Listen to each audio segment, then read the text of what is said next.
Hey guys, today is the last lesson of um, the area of New Jersey that we've been working on with the different settlements. So we are on page 62 and 63 in our social studies book, and we're going to finish answering the first page of our packet today. So last week we left off with a new group of Europeans called the Swedish, and they had come over here also for the furs that were in New Jersey. But when that happened, we learned that the Dutch got upset and they ended up fighting about who was allowed to take the furs back to Europe. The Dutch ended up winning, but the Swedish people ended up staying with them, and they actually decided to live together as one. Eventually, the Swedish started to, um, I guess the right word would be, take up or form their own culture with the Dutch. All right, today we're going to hear about the third and final group of Europeans that also came over. All right, and that group is going to be called the English. All right, now the English, they're from a country also in Europe called England. I'm sure many of you have heard of England before. It's a very popular country. Um, so let's dive right in. So this is on page 62. Okay, so follow along. If you don't have your book, go grab it right now. All right, looks like this. There's a picture of the English right here. It says, like the Dutch, the English had also built colonies along the Atlantic coast. England wanted control of the entire coast. So that means they wanted the whole beach line when they first got here, the whole Atlantic coast, all the way starting at the top of our country of Maine, all the way down to I think it was like Maryland or Virginia. So not just New Jersey, the whole coastline. Now I'm thinking to myself, why would they want the coastline to themselves? Well, that's where all of the trading was going on, and that's where they were moving their ships back and forth, right? When the ships landed, they would land at the coastline. So the English wanted the coast. Um, Including they wanted New Netherland, which is up where New York City is today. Now, if you remember from 2 weeks ago, the Dutch were the ones who were controlling New Netherland. So I don't think the Dutch are just going to give New Netherland to the English. Let's see what happens here. Founding New Jersey.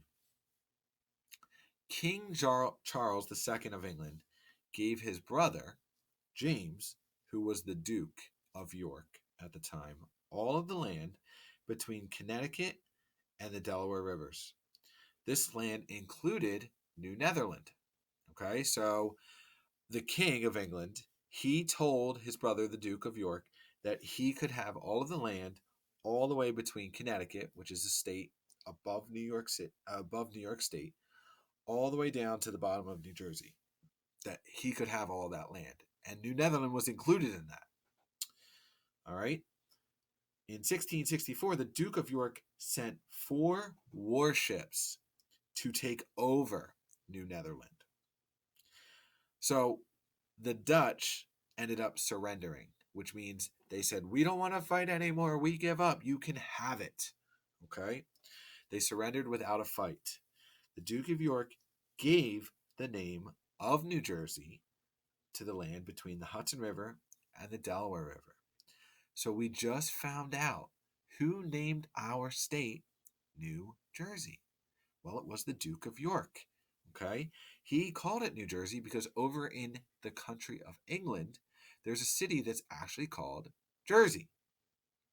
Now, just like the country of the Netherlands and the country of Sweden, the people that came over here to New Jersey, they settled and they called it the New Netherlands and New Sweden. Well, now we have the Duke of York from England coming over here, and he's from Jersey in England. He comes over here and he calls this state New Jersey. Now we know why it's called New Jersey. Settlement. At first, life for the Dutch, so this is after they surrendered, life for the Dutch colonists changed little under English rule, so it stayed about the same at first. The Dutch settlers were given the same rights as English settlers. The Dutch kept their language, their religion, and other parts of their culture. So it sounded like everything was pretty much the same, only they weren't in charge anymore. The English were in charge. But they still got to do pretty much live the life the way they wanted to. Over time, though, some Dutch colonists began adopting English ways. Dutch merchants learned how to speak English so they could continue trading. People from Dutch families married into English families. So it sounds like the Dutch were never forced to um, participate in the English's culture, but over time they started to adopt these ways of the English culture. So they started to learn how to speak English, and the reason why they did that is because they wanted to be able to trade with the English, and they wanted to be able to speak to them. So they started to learn. So the main reason why they did this was because it better suited their needs. We also read that they started to marry English families. So now we have the English and the Dutch families coming together. The English focused on settlement of New Jersey. Settlers were encouraged to move there. Soon, settlers moved west of the Hudson River and began clearing lands for farms and villages. The colonists took over the Lenape's lands. So now the English are the ones that are taking over the Lenape's lands. So they would do the same thing the Dutch did. They would just move into an area where all the Lenape were living, and they would say, you have two choices. You either move west that way, or, and some would try to fight, but many would die if they tried to fight the English, because at this time, the English had far more superior weapons than the Lenape, and over time, the Lenape decided they had to continue to move west, and that's what this is going to be about, the next paragraph. The English also brought deadly diseases to the Lenape people.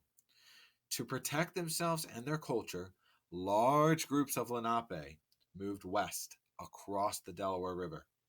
The Lenape eventually settled in what is now Canada, which is another country, Wisconsin, which is a state, and Oklahoma, which is another state. Only a few remained in New Jersey. Some people with Lenape heritage still live in New Jersey today. Okay, so a few things.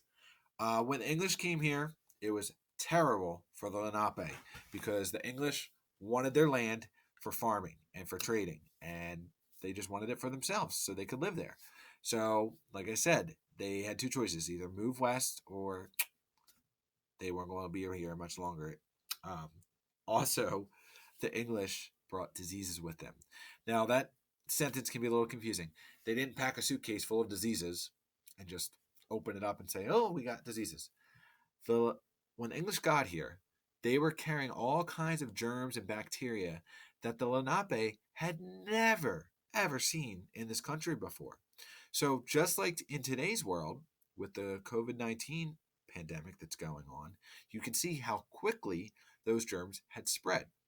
So the English, even though they had these diseases, their bodies had been used to it for a long, long time, for hundreds and thousands of years, and their bodies had developed immunities to it, meaning that they weren't as affected by these diseases anymore. On the other hand, though, the Lenape had never seen these diseases before. So they were dying so quickly from these diseases they had never seen before. So eventually what happened, if you guys look at the map here on this page, on page 63, that map represents where the Lenape went. So the purple area, you can see that would be New Jersey. And you can see the arrow shows us they went to Canada. They went to another state called Wisconsin. And they also went to another state called Oklahoma. Now, not every Lenape Native American left. Some did stay. Not a lot, but some did stay. And because some did stay, remember this was hundreds of years ago, they stayed. And over time, they had families, and they had families, and their kids had families. Therefore, there are still some people living in New Jersey today that are their ancestors would be Lenape, which is pretty cool when you think about it. All right. So that's it. Let's answer these questions in our packet right now. And feel free to pause the video so that way you can answer the questions. All right. So number 2, how did the Lenape way of life change after the arrival of Europeans? So think about how we just read this. How did their life change? So we could say colonists took their land. Write that down. This is for number 2. If you don't have your packet, pause it and go get it. Colonists took their land, comma,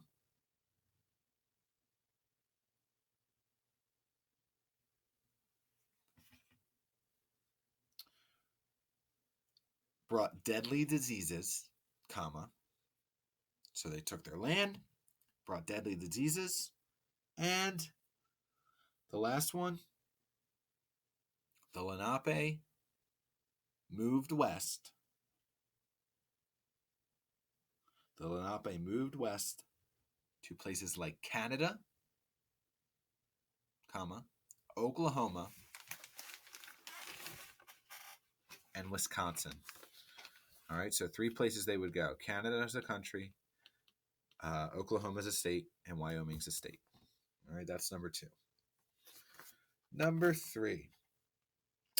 Why was the Hudson River important to the fur trade? So why do you think the Hudson River was so important? This doesn't really say this in the text, so you have to kind of use your background knowledge here to think about it. Why do you think a river like the Hudson, the Delaware was too, but why do you think the Hudson and Delaware rivers were so important for the people during the fur trade? So let's write, people could move or transport furs.